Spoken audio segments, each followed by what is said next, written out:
Lords, ladies, and podcast listeners of all ages, welcome to Fighting Over Fiction! Prepare yourselves for tales of cinema, clashes of opinion, and verbal jousting of the highest order. To start with introductions, a man of little knowledge but foolish courage, learning adept of the microphone if not the material, forgetter of names, the unpolished, the unproven yet unwavering voice of the people, William! That's me, by the way. Now, from the grand halls of storytelling mastery, a wielder of words, a critic without equal, armed with not with sword, but with structure, subtext, and devastating precision, the scholar of script, the architect of analysis, she who sees flaws where others see films, queen of critical thought, Tash! Hi. Do me! Finally, and by no means least, entering the arena with fire in his heart and fury in his arguments, a man of passion, persuasion, unstoppable conviction, a thinker so deep, a speaker so bold, a man so talented, champion of the people, he who argues not to win, but because he must, weaver of words, the voice of vigour, the master of opinion, the knight of conviction, Fraz! Well, hello. Together, we doth enter the arena of ideas where only one truth shall stand victorious. As this day we ask, is A Knight's Tale a clever reinvention of the medieval epic, or just a superficial modern mashup?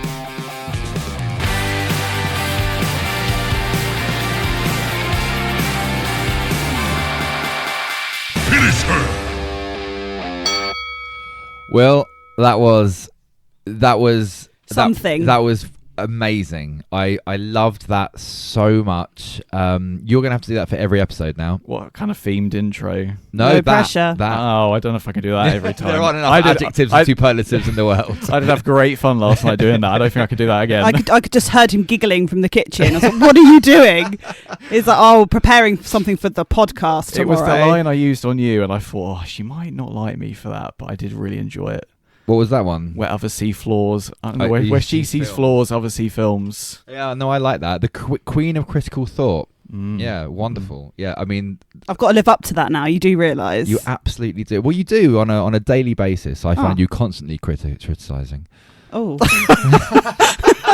ouch! And we mean that in a fondest manner. How are you, lovely people? Are you well? Yeah, good. Thanks. How are you? Oh, I've hurt my back. Ow! Yeah, I feel like I've just been dehorsed by a jousting lance, and not in a fun, euphemistic way, in a literal hit and hurt.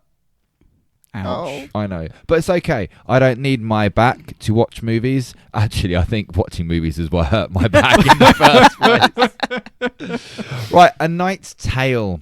What is your history with this film? Where are you with it? I had it on VHS. Ooh. When I was younger, so it was sat in the VHS cabinet, and it was brought out quite a few times. Yeah, it was just an easy, fun film to watch when I was younger. I think I've only watched this movie a couple of times, and I'm loving this podcast because we're revisiting all these movies that I think of either fondly or just in an okay manner, and I feel like I have a totally new perspective on them, both as an adult and as, I'm not going to say a film critic because that's totally not who I am, but as more of a film educated, hopefully. I feel like this film is so much more enjoyable now when I watched it compared to last time. I feel like I got some more of the kind of like jokes and subtext and stuff like that. I thought it was brilliant. Yeah. I fully agree with all that. Like going back and watching films, I find it in one case quite exciting watching films you didn't appreciate the first time. Yes. Going, I wonder what I'm going to notice this time, but also quite terrifying watching films that you love and going, oh my god, I hope this isn't just like a nostalgic thing. And that has happened a few times, and that's been really depressing. Yeah, it is. I had never seen this film before. Really? Yes. I'm surprised, actually. This is my first time. And I was quite surprised at how well loved it is. Oh, that's not good news. My soul. Yeah, I know. I'm sorry. Oh. But Will, do you want to tell us some random facts that we've thrown at you, or Tash has thrown at you? I would absolutely love to. So the movie follows a peasant who pretends to be a knight to compete in jousting tournaments. It mixes medieval settings with modern music, featuring songs by Queen, David Bowie, and Thin Lizzy. Heath Ledger learned to joust and ride extensively for the role, doing many of his own riding stunts. For some reason, I thought that said sounds for a moment. I thought that is very interesting. The crowd stomp clap intro is set to We Will Rock You. It was written and directed by Brian Hedgeland, and in brackets it says Legend, stroke LA Confidential, who wanted a medieval story that felt like a modern sports movie. I have to say that Brian's surname does sound like it does come from medieval times. It's very tricky to say. Yes, Helgeland. And William Thatcher or like Sir Ulrich is from Gelderland. It's pretty close, isn't it? Pretty close to his name. Brian Helgeland is one of the few people in history to have won an Oscar and a Razzie on the same year. Do you know what a Razzie is? I think that's an achievement. That. About to ask what the hell a Razzie is. So a Razzie is essentially the opposite of an Oscar. So like he won the Oscar for Best Screenplay for LA Confidential, and on the same weekend he won the Razzie for the Worst Screenplay for, I can't remember what movie. But he's also one of only a handful of people, like literally like 6 or 7 people who have actually turned up to collect their Razzie, because obviously people see it as a slight on their career. Pride, mad though. respect, mad respect for him. Absolutely. I think I can't remember. It was either Sharon Stone or Demi Moore as well. I think one of them won an Oscar and a Razzie on the same year as well. I can't remember, but the Razzies are really entertaining, and it's not meant to be offensive or anything like that. It's meant to be a little bit of fun, because I think when you make art, sometimes you have to realise that didn't go well. I take that as a point of pride. I think that is art, isn't it? Everything's to be subjective, and although some things are just trash, you're just human. You're making really good shit, and you're making really terrible shit. Brilliant. If you had fun doing it, that's even better. And made money. Absolutely. Worth noting as well that Heath Ledger, one of my biggest takeaways from this film was Heath Ledger, and what an absolute shame and tragedy his death was, because he was so typecast for so long, and then he played the Joker. Was he Brokeback Mountain? He was Brokeback Mountain, and then the Joker, and you think, wow, we have got like a generational talent here. And I think the things he would have gone on to do would have been absolutely legendary. Like his sheer range. Like we talk about Leonardo DiCaprio being like a generational actor. He's kind of got 1 or 2 gears, DiCaprio. I mean, they're immense, don't get me wrong, but Heath Ledger, to be able to go from like a Brokeback Mountain character to the Joker, shows such incredible range and talent, and I think it's just devastating, isn't it? Do you know, that's where my mind went as well, was Leonardo DiCaprio, because he's an institution unto himself. When they talk about him not winning Oscars, it doesn't matter, because he is Leonardo DiCaprio. Heath Ledger was that, and I feel potentially could have been more. He's just brilliant. What a shame.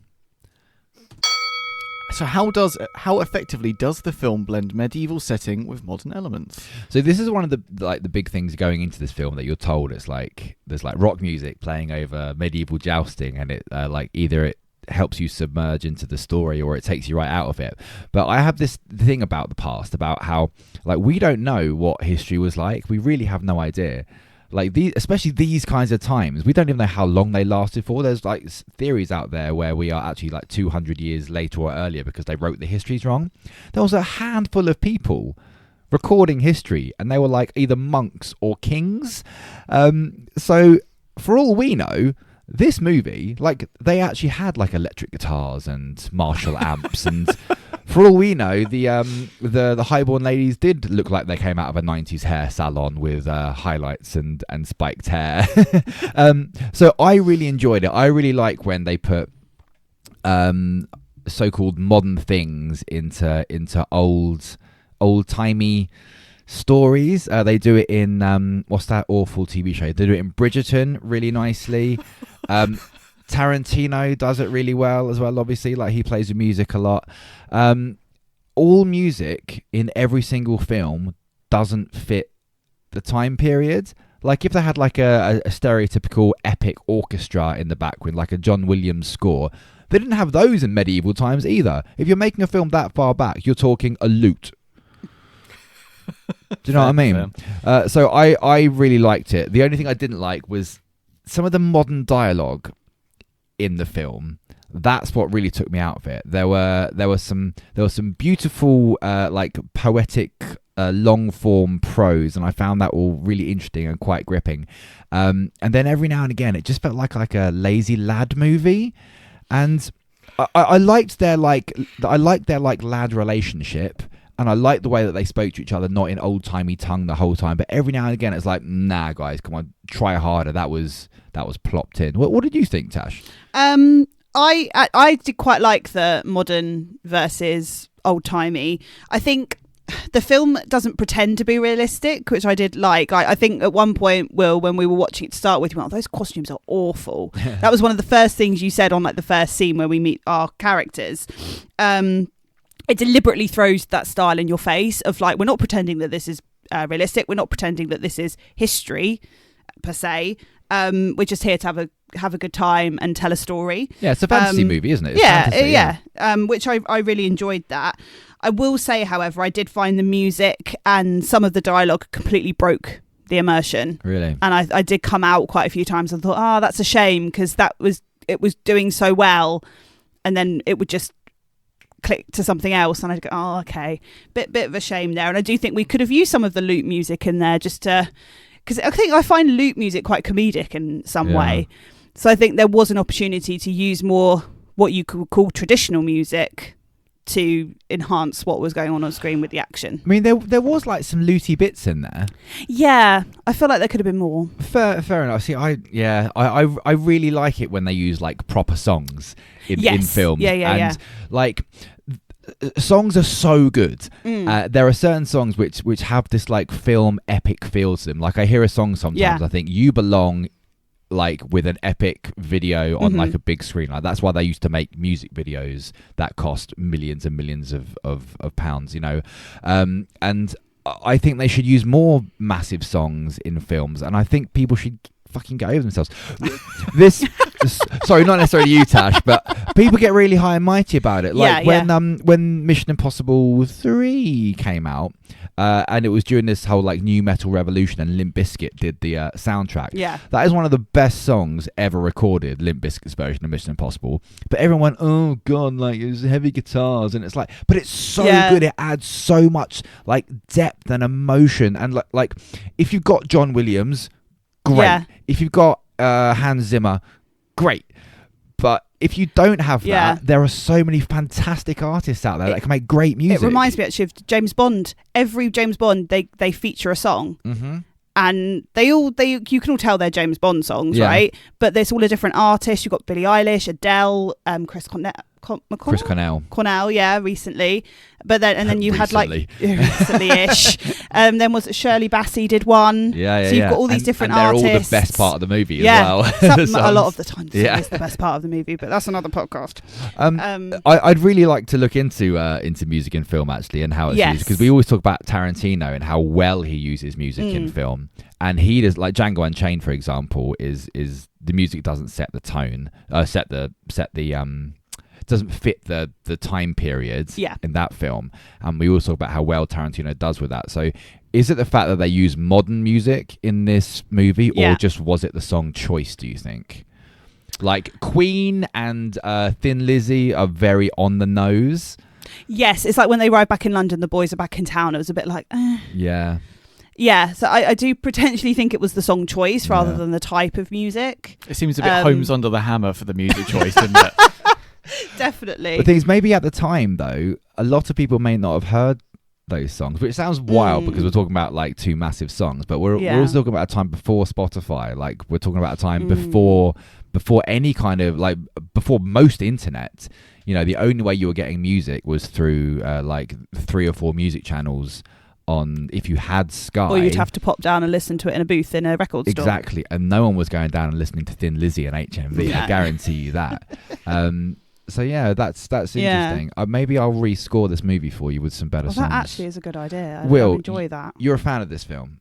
I do like this film. I really enjoy it. Yeah. Well, how did you feel about the music? I'll be honest. I think I described I got to almost mention, even though it's not under this question, the cold open is just so fantastic in this film, which then leads up to the first song, obviously the We Will Rock You.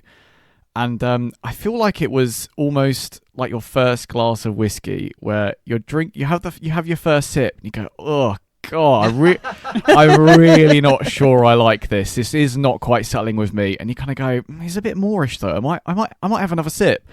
And I felt like I slowly was really enjoying the modern blend of it. I don't know if it enhanced the film at all, or if you replaced it with music from the time period or something more suitable, that it would have been better. It probably might have been. I kind of want to ask, I'm desperate to ask Tash, do you think that the modern music enhanced the film? Or that actually leads very nicely on to my next point. I do think that the modern music did make the themes more accessible. So like when you're looking at class, identity, self-determination, those songs are really rousing songs. And the modern music there really does kind of lend itself to the themes that we're talking about. And it helps us connect emotionally rather than feel distanced from the history that we're being presented with. It makes it kind of more relatable. Yes. This is an everyman story. Yes, I think that's where the music does really play in nicely to the... But there are obviously other songs that could lend themselves to that as well. There's a lot of people have said, I've read, that that was what Chaucer was all about as well. Yes, about writing accessible literature for like the masses. Very kind of like punk rock of his era. And we spoke about Napoleon Dynamite the other week. Not set in a similar time period, released in a similar time period, that early noughties. And we spoke about like the early noughties and how they were kind of like taking away from the norms and everyone coming a bit more punk rock. So yeah, I mean, I'm a big fan of this. Yeah. And I do think it kind of helps with the core conflicts as well, especially with Count Adhemar as well. When you've got him, he's a nasty piece of work, and again you've got the music there that kind of relates to that conflict between Will and him as well. Sure. So I do think it works. Just maybe I think you hit on the nail on the head, Fraz, with the wrong song choices. Sure. Good style, wrong choice. Yes. We brought up Will's hatred of the costuming. I think it's that first scene where they're wearing just their rags. Like it's like they went down Smithy's. Is that still a shop now? I don't know. And they went just pick up the peasant costume from the Halloween section. It's just literally like white turnover, and they've stained it with some tea. And it looks like it's made of plastic. You know what I mean? It's like so rigid and looks like the school nativity. Yeah, exactly. That's it. Yeah. Jen made a really good point about this film actually, because I really liked the sets on this movie. I thought all the sets were absolutely fantastic, and Jen said they all look brand new. And that's when I realised everything in this film was brand new. Yeah. None of it looks worn. It's so clean. And that's the thing that took me out of the immersion. Yeah. And then I checked the budget. I was like, it was pretty quite low budget. It was $65 million. Wow. This for the time as well. For the time, that was massive. That was the same budget as Game of Thrones season 1, 15 years later for 10 hours worth. So I'm not sure entirely where that budget went. Maybe it was paying off Queen and Thin Lizzy. Yeah, those licenses must have been expensive. I do have to say, I think the modern music that's then built into it does almost seem to remind the viewer, as in me, I'm totally talking about me in this, that the film isn't to be taken too seriously. I think maybe it's only because of the amount of kind of really good content of medieval style and fantasy films. I want to almost be dragged into it and really live this gritty world. But that kind of the music, as well as some other points, they really do remind you this is basically just Disney A Knight's Tale. And when you see it as that, I think it does enhance that. This is a time as well where movies were really taking themselves really seriously. Yes, especially the medieval epic. We had like Russell Crowe's Robin Hood, and we had Lord of the Rings, and like you say, it's all very dark and gritty. And this film is so brightly lit as well. They put like a sepia film, like a really really mild sepia film over it. But other than that, it's really it's like colourful. It's Disney. Everything's bright and shiny and new. And do you know what? They did rock me. Does William Thatcher's journey follow the structure of a traditional medieval epic hero, or is it shaped more by modern storytelling conventions? Well, I would call William Thatcher a hybrid hero. Ooh, like he's run slightly on petrol and some on electric? Yes. But the petrol is the medieval and the electric is the modern storytelling, like electric cars. Oh, okay. Well, they'd actually be hybrid cars, wouldn't they? Hybrid, that's like a hybrid car. Joke came from, Tash. Oh. Carry on. Right, yeah, cool. So for me, he resembles a classic epic figure. So we're thinking Beowulf, Arthurian legends. He's lowborn, adopts a false identity, proves himself through physical traits, and embodies honour, courage, or loyalty like King Arthur does, I would say. And his rise to recognition mirrors traditional epic ascension that we would see from these heroes that we know and love. It's very recognisable, isn't it? It's very recognisable. It's like the whole peasant boy. It's like almost like Aladdin a little bit. Yeah. A little bit the Mystery Knight as well, which is like a story from the Game of Thrones universe. It's like a knight who's concealing themselves. It's very recognisable. Yeah. And I found that, on a separate note, really interesting that was in parallel to the king. Or the Prince Edward as well. That was a really interesting kind of take. However, for Will, I think his story does depart from epic tradition purely because he is defined by choice, not destiny or lineage. So he creates his own path throughout the whole story. Like, his choices drive his story, which I think works really well. There are far too many characters in stories that don't do enough. So the term protagonist. Yes. Now, please correct me if I'm wrong here, Tash, because you will know better than I do. But a lot of people hear the term protagonist and they hear good guy, when a protagonist is the character that drives the story forward. Indeed, yeah. They don't have to be a good guy. No, absolutely No way. not. And that is exactly what William Thatcher does in this film. At every point, he's like, no, we're going to keep going. Like, literally, the other characters are like going, let's stop and go home. This is enough. He's going, no, more movie. Yeah, so you're absolutely right. He's the driving force. And I think that's a really interesting point about a protagonist being automatically a good guy, because William Thatcher is not automatically a good guy. I think for 3/4 of this movie, you can talk about William Thatcher and what's the bad guy's name? Admar. Admar as being very, very similar. Yes, there's I a agree. point in the film where Admar comes back and like one of the side characters goes, "Oh, Admar's back. His second sons have been raping and pillaging all up the country. Remember, he's the bad guy." I do remember that quite distinctly. Yeah, that's a very distinct quote. I think he's a good protagonist in that sense, that he does drive everything forwards, and he's very much defined by choice. I felt his emotional journey was a little bit. I didn't like the romance. I thought it was cheap. I thought, it didn't need to be there. You said this as well, Will, when we were watching it, that he should have got with the blacksmith lady. I'm a Kate stan right here. Yeah. He should have got with I think that would have been a much better relationship to be pursuing, even if he was pursuing Jocelyn to start with, and then eventually he realised, now that's not where my heart lies, or that's not where I'm meant to go. I thought that's where they were going for. I thought they were going there and, again. And even better than getting with Kate the blacksmith would be like realising he actually loves Kate the blacksmith, and Kate the blacksmith going, no thanks, and him going, oh, actually we're just friends. Like, there was no need for romance in this film whatsoever. He could have made the decision to lose, to prove something to himself, to prove his strength to himself. Yeah. He didn't, or there could have been another way he lost. Yeah. I don't think it needed to be prove your love to me by losing. But he also didn't lose. No, he didn't lose. He won. And then she changed her mind. It was like, it was very cheap. I thought it was quite cheap. Can we talk about the love story now? Let's talk about the love story. Because, Hegler wanted to make a sports movie in medieval times. This is not a sports movie, because sports movie is about love of the game. That's what you discover in a sports movie, is that no matter what you do, it's for the love of the game. This is a rom-com. This is a movie about a pointless romance where they barely even meet. He falls in love literally at first sight. She wears ridiculous hats throughout the entire film. Yeah. And then they get together at the end. Yeah, I found her extremely unlikable. Yeah, she was. She extremely unlikable. Just as soon as she appeared, I thought, oh no, she just looked like a mean girl. They never gave her a chance to develop her character. No, she never developed at all. There are so many good stories in this film. Like you say, the Prince Edward storyline is great. I think Kate the blacksmith, I would have loved to have seen her experiment with the metals and find out how she made that special kind of plate armor. I wanted to see how Watt and Roland, because we find out that Roland and Will knew each other from like way back when. Yeah, I would have loved to have seen like their like loyalties be tested to each other and their friendships grow. And I would have loved to have seen Chaucer's gambling addiction actually. Like, I thought that was a great element of the story and showed his flaws as well, because we do see Chaucer, as you say, like this big kind of advocate for stories and writing. It would have been nice to see more of his flaws as a human. Yeah, but they just kind of go, right, no, I'm done with gambling now. I think it's even worse. I think it's gambling's fine because I win.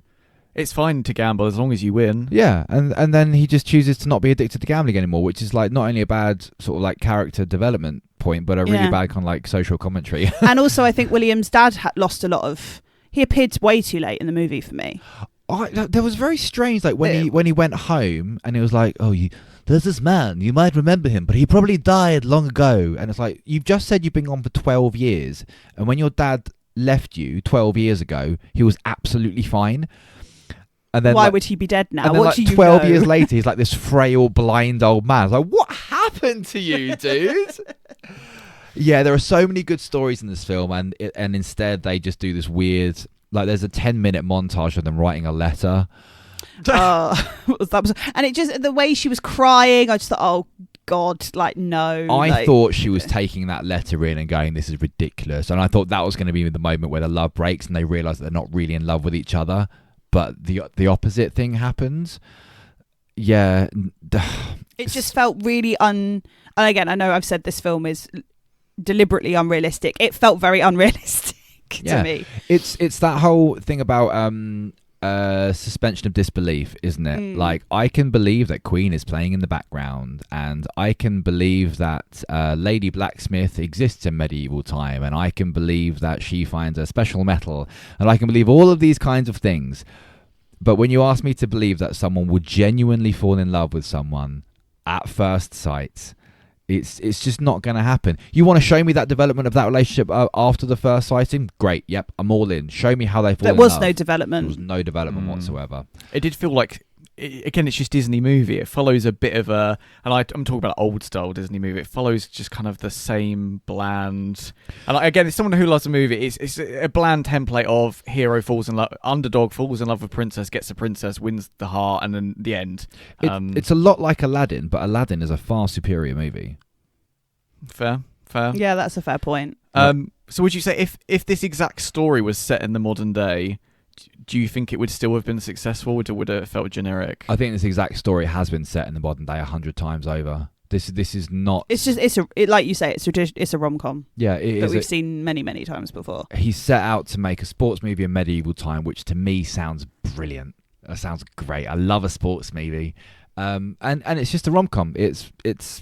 And I really thought it wasn't going to be a rom-com, and after that letter scene, I was out. I was totally out. So do the themes about class and changing your stars hit in a meaningful way? I'm so glad you asked, Will. No. Fantastic, No? thank you. No, yeah, good podcast. No, the romance, as I've just said, the romance just completely takes over. They like really heavy-handedly paint this changing your stars thing at the start of the movie, and then like start of Act 3, I want to say, they then paint it on really, really heavily again. And the whole middle of the film is not about changing your stars. It's about tricking the girl into bed. And once he gets the girl into bed, he starts going on about changing his stars. And the worst thing about it as well is by the time he reached the climax of the sports movie, the final joust to win the world championships, his stars have already changed. He's got the girl. He's reunited with his father. He's gone home. He is knighted. His stars have changed. There's no stakes in the final game. And if you're going to make a sports movie, it's got to be about the game. And this isn't. The movie's over before the jousting is done. Yeah. Again, Changing Your Stars movie is a great movie. This isn't that. Tash? I think it was a missed opportunity, the Changing Your Stars, because I feel like it is a story that transcends time.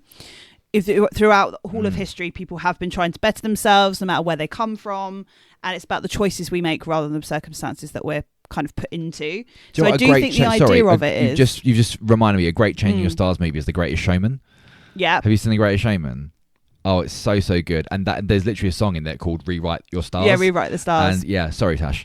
Yeah, no, absolutely fine.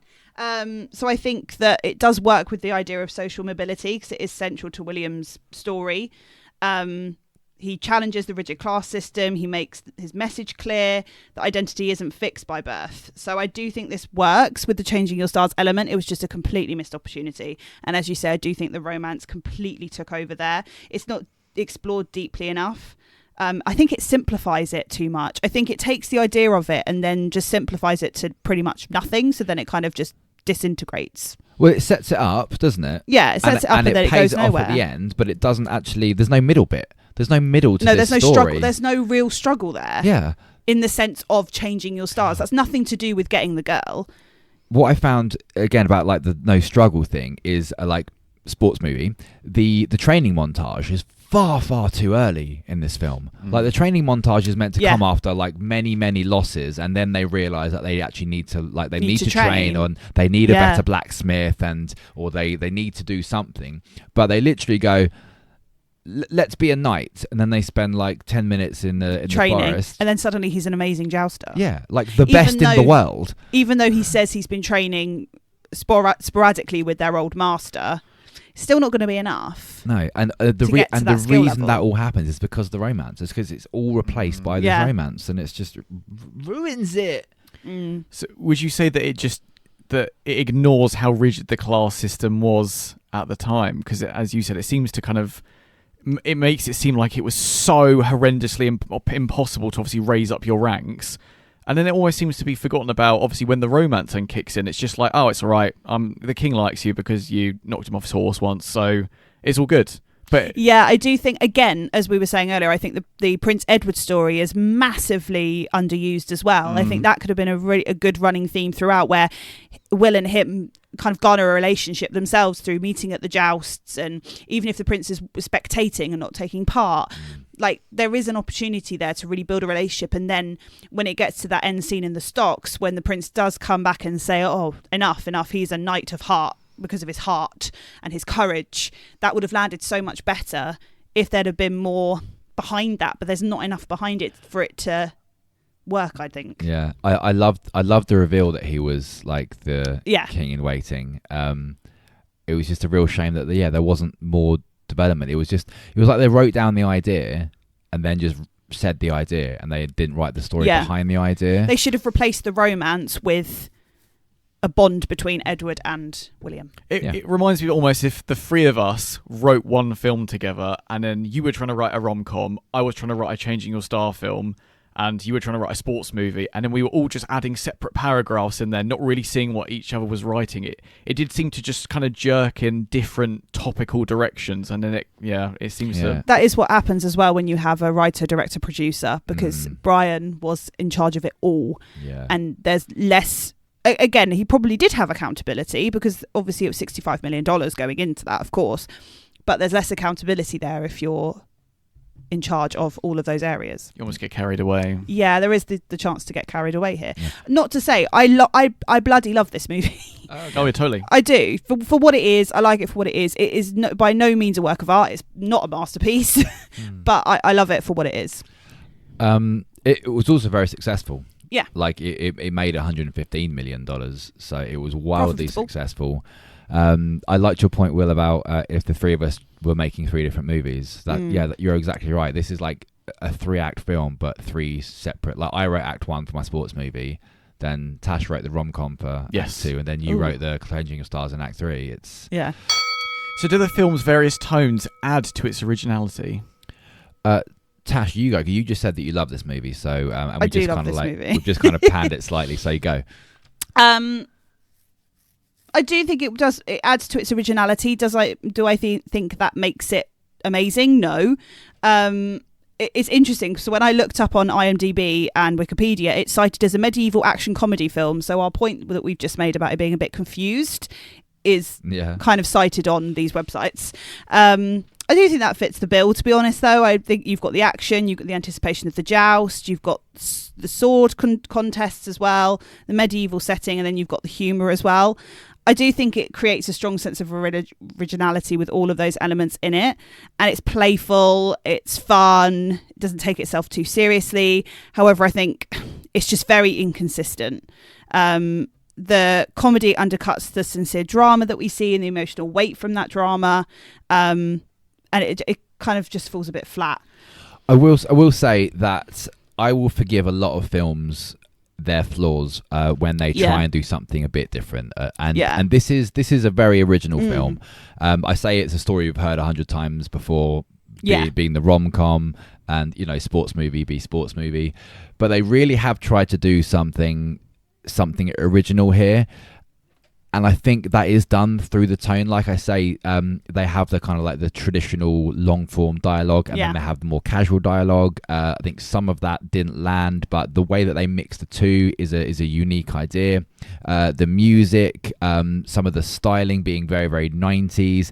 I really enjoyed all of that, and that did give it this unique originality to it, and it stopped me from doing full eye roll. Yeah. I kind of sometimes when you watch a film, especially from this time period, you have to forgive the romance, because you weren't making a movie unless you had a romantic line in it. We talked about Napoleon Dynamite being a $400,000 movie. I guarantee you, if you put Drew Barrymore in there as a love interest, it's suddenly a $40 million movie. But so yeah, I would answer this question. Yes, it does. The tone, the anachronisms, it all adds to its originality. I think Paul Bettany absolutely steals the show. I wrote down a quote from Chaucer. I love to. I was naked for a day, you will be naked for an eternity. Yes. Because of his writing and how he says, the way I'll write about you, people will know about you for years, and I will lay you bare. And that's in the film Which I as love. well. Like, I love. I think that's a really good message as well to get from this film. Is like, it doesn't matter if I fail today, because you will be remembered as the failure, whereas I'll be the person who is remembered for the person who only failed for a day. And that is all about changing your stars, and they shouldn't have left that down to a single line.